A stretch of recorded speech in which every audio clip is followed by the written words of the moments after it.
हाय, good morning all. आज आपण उपमा कसा बनवायचा हे पाहत आहोत. यासाठी मी 2 वाट्या रवा इथे घेतलेला आहे. तुपामध्ये तो रवा आपल्याला ब्राऊन कलर येईपर्यंत भाजून घ्यायचा आहे. हा मीडियम आचवर भाजून घेऊया.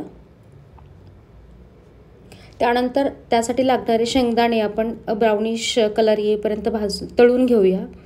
इथे त्यासाठी लागणारे साहित्य आहे. एक कांदा बारीक चिरून घेऊया. त्यानंतर एक टोमॅटो बारीक कट करून घेऊया. उपम्यासाठी लागणारे साहित्य आपण बघत आहोत. कांदा, टमाटर, हिरवी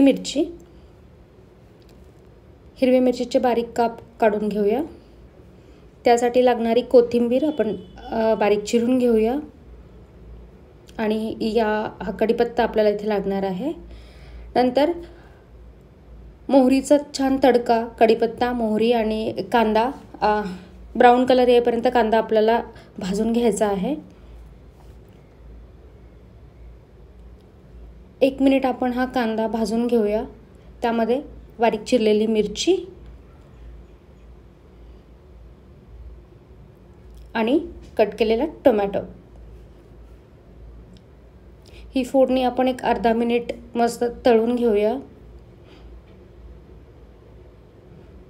वरून बारीक चिरलेली कोथिंबीर ॲड करूया. आणि इथे आपण ॲड करत आहोत तळलेले शेंगदाणे, भाजलेला शिरा आणि मस्त भाजलेली उडदाची डाळ. 2 चमचे उडदाची डाळ मी याच्यात ॲड केलेली आहे. उडदाच्या डाळीने उपमाला खूप छान टेस्ट येते.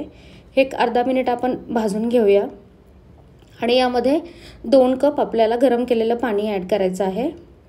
चवीपुरतं मीठ टाकूया आपण उपमामध्ये.